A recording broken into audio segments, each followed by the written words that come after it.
welcome to another episode of the Wire to Wire podcast.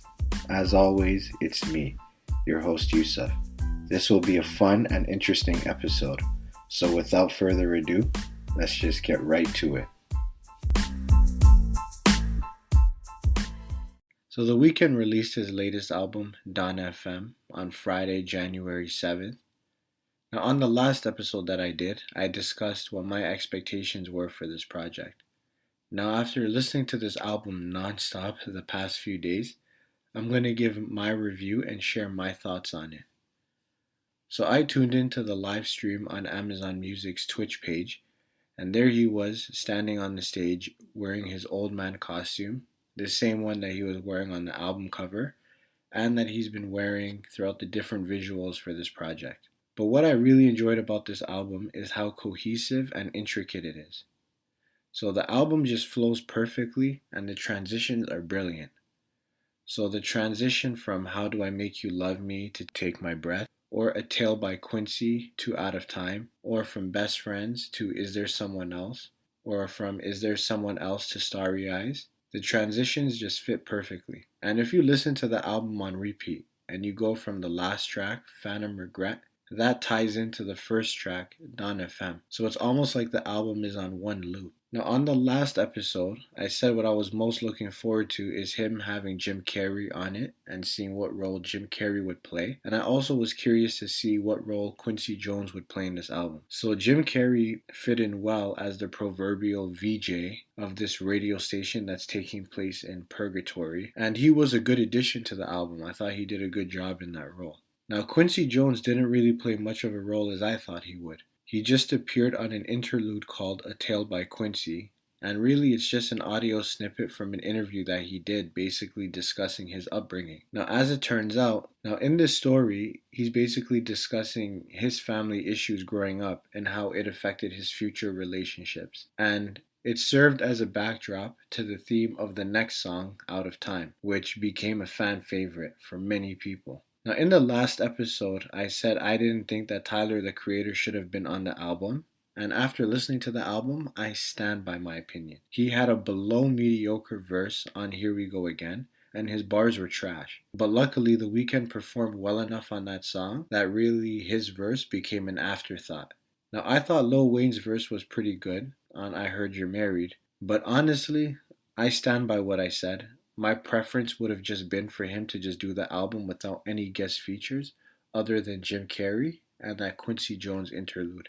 What I found to be more incredible than the music itself was the impact that it had. So this album sparked the kind of conversation that you usually see around movies or TV series. Now, there were a few fan theories all over Twitter, and even The Weeknd himself, he got involved in some of them. So for example, there was a fan theory that I was reading about that they thought I Heard You're Married is about Ariana Grande. Now, when I saw this one, I laughed because I don't really know about it, and I highly doubt that it's true. I'm not really one to get into celebrity gossip or things like that, but I mean, one time I saw online that he was third wheeling with Ariana Grande and her husband to the movies one time. So I highly doubt that that song is about her. So I think people are kind of reaching with that one. But another one I saw was on Here We Go Again. He's basically confirming that him and Angelina Jolie were fucking. So for the most part of last year, they were captured all over LA hanging out together. And from stuff that I read, apparently it was just as friends for them to discuss Ethiopia and the movie industry. Yeah, okay. We all thought they were fucking, and this song basically confirmed it. But to me, the most interesting theory is when The Weeknd said that we're currently in the middle of a trilogy. Now, this one I can definitely see. In the intro track, Dawn FM, when Jim Carrey starts to speak, he says that it's going to be commercial-free music. But on Every Angel is Terrifying, it's basically a commercial promoting something called Afterlife. Now, could it be that After Hours was the first album, Dawn FM is the second album, and that Afterlife will be the next album to complete the trilogy? Now, he teased the idea, but he didn't really confirm it either. So this goes back to what I was saying earlier. The engagement and conversation surrounding his work is like the kind of things you would see with movies, TV series, or even with novels and comic books. And all of these things are why I believe that he's currently the best musical artist right now. and he's light years ahead of everyone else, and it's really not even close. The quality of his music, the concepts behind each of his projects, all of it just fits. And so far, he's released music videos for Sacrifice and Gasoline since the album dropped.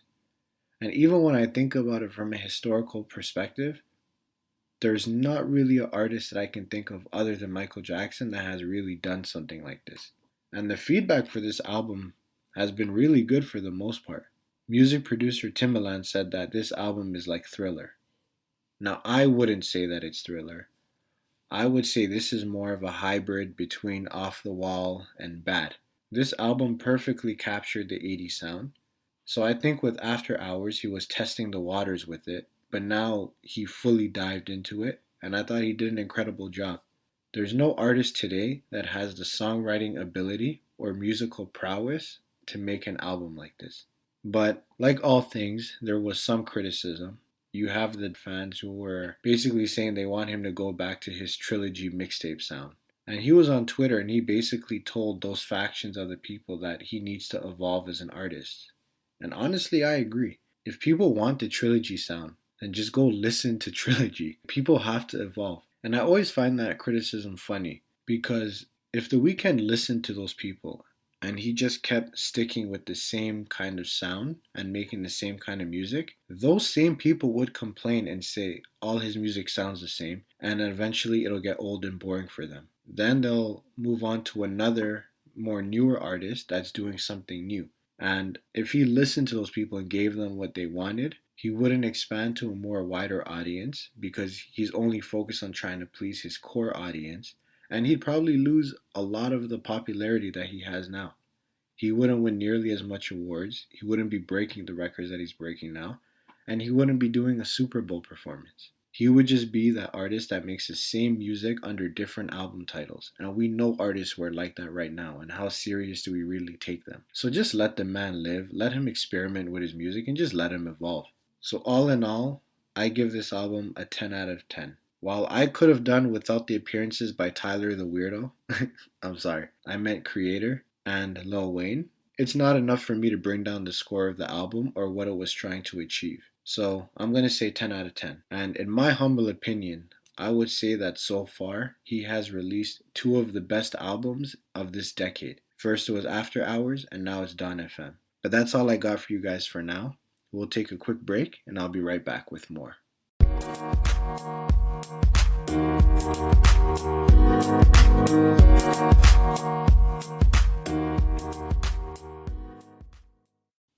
So I'm sure most of us seen the video of Antonio Brown taking off his jersey on the sideline and then leaving the field abruptly.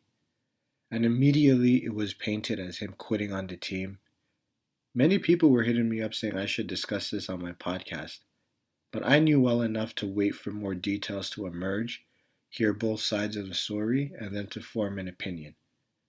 So here's some background. So we seen Antonio Brown leaving the field, and it was initially being reported by his coach and the media that he was refusing to play and essentially quitting on the team. But a couple of days later, Antonio Brown released a statement through his lawyer saying that he was being asked to play despite having an ankle injury, and then the coach threatened him, which then led to him wanting to leave the field. Now, the coach said he had no idea that his ankle was bothering him, but Antonio Brown released the text messages showing that he did in fact know about it, but the coach just didn't care. So the team eventually released Antonio, and the rest is history. And that brings us to where we are today. So the media portrayal has been showing Antonio Brown as the bad guy, and of course the coach, Bruce Arians, is walking away from this unscathed. And this is something that we see all too often. So you guys know me on this show, I never shy away from discussing race, and I definitely believe that there's a racial element to this, and there's also a power dynamic that we see happening here. And this is something that we see often between staff and employees. So that's why when I really sat back and thought about this topic, I found it to be interesting because there's so many layers to peel back from it, and I want to get into all of them. So I want to start with the actual interaction between Brown and Arians from a management to employee interaction standpoint. So in football, the players are the product. The coach is merely a sideshow to the players themselves, which is the main show. So Antonio Brown was coming back from an ankle injury and he tried to rush his return and play through it. Now, let me ask you this. Prior to this whole pandemic, how many of you guys worked through being sick or you called in sick and felt guilty about it? Or how about if you needed an extended absence for a sickness? How many hoops did you have to jump through for your employer in order to get that approval? So we know that this struggle already exists. So going back to that question of extended absences, how many follow ups and check ins did you experience for them to see whether or not you're fit to return to work? So, employers, they need labor. And I think in moments like this, and in those scenarios and questions from earlier, the humanity can get lost in that. And what happens is employees start to be seen as numbers and a means of productivity rather than people. And a lot of employers, they talk that mental health game and they have those togetherness talks. Until a matter of health and wellness actually comes up, then the actions are different. And I think that's what we saw in play there. Now let's focus on the racial element because that definitely exists. Now, will I say that the NFL is like slavery? No, I wouldn't go that far. But I will say that there's definitely a power dynamic in place that consistently finds older white men in positions of power over younger black men, and it's covered by a mainstream media that scrutinizes black athletes to a much higher degree than their Caucasian counterparts. So when Tom Brady or Aaron Rodgers are on the sidelines yelling at their teammates, or they're sitting away from the team, they're applauded for being passionate leaders, or they're taking a moment to think deeply on how to win. But when black athletes exhibit those same behaviors, they're called erratic, reclusive, and they're alienating their teammates.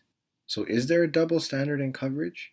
So when Kristaps Porzingis of the Dallas Mavericks is accused of raping a woman in his New York condo a couple of years ago, did you ever hear any commentator bring that up when he's playing? Do we even know what the outcome was of that case? Now, it was reported briefly, but the story died down and was buried so quick. Now, do you think a black athlete would be afforded that same luxury? God rest his soul, Kobe Bryant, he had a similar situation, and that came up beside his name even after his death. It was brought up by Gayle King and others in the media. So clearly, there is a level of scrutiny that black athletes are subjected to that white athletes just aren't. Look at how people reacted to Aaron Rodgers and the jab versus Kyrie Irving and the jab. So, when Antonio Brown had this incident, why was it the media's first inclination to say that he quit? And when he came with evidence to show that Arians was being dishonest about not having knowledge of his injury, why wasn't the coach's character brought into question the same way Brown's was? When new information was presented in regards to this story, why didn't the media's response change accordingly? Why didn't they keep that same energy for Arians? Instead, the story died down, and we've never really heard much about it again, other than Antonio Brown was released from the team. That's almost the same thing that happened with Kristaps Porzingis' case. So, in regards to Antonio Brown, he began to speak out and he discussed that he believed his friendship with Tom Brady wasn't genuine and that Tom Brady only cared about winning football games. So, in this case, I would say that Brown is being a bit naive. Of course, Tom Brady only cared about him for that purpose. Tom Brady is a professional football player and he's also a company man. So he's always going to toe the company line. And you know what? I can see why. In that organization, he's treated like a partner and he holds clout there. So if he really wanted Antonio Brown to stay, could he have gotten them to make him stay? Sure. But because he's treated with so much reverence and respect within that organization, and he is a company man, he's not going to rock the boat or go against what the coach and ownership wants to do. It's a boys' club up there, and Antonio Brown is not part of it. So Antonio Brown and many of us need to understand that it's the work that comes first, and the relationships come second. So sometimes at work, they try to sell the idea of a work family. And while I definitely think it's good to get along and have positive relationships with colleagues and management, understand that the work comes first. Everyone is there to earn a living. So for Tom Brady, his goal is to win games and championships. And he sees that Antonio Brown is talented enough to help him do so. And that is his primary concern. The camaraderie is second to the game. So the only part Antonio Brown is mistaken on is this. He's taking the situation with Tom Brady personally because he feels betrayed. But he, and many of us, need to understand that when it comes to work or business, getting things done takes precedence over the relationships. At his age and at this stage in his life, Antonio Brown should know that part better. So maybe Tom Brady was being nice to let him stay at his place. But I believe that he only did it because he thought that Antonio Brown would help him achieve his goal of winning. And that he thought by being nice to him, it will help bring the best out of Antonio Brown. Now, I'm pretty sure Tom Brady isn't inviting the ball boys on the team to stay at his place too. So from that aspect, Antonio Brown should have known that it's business first. And he wouldn't be as shocked or surprised by the outcome. But that's all I got for today's episode. Thanks for listening. Until next time.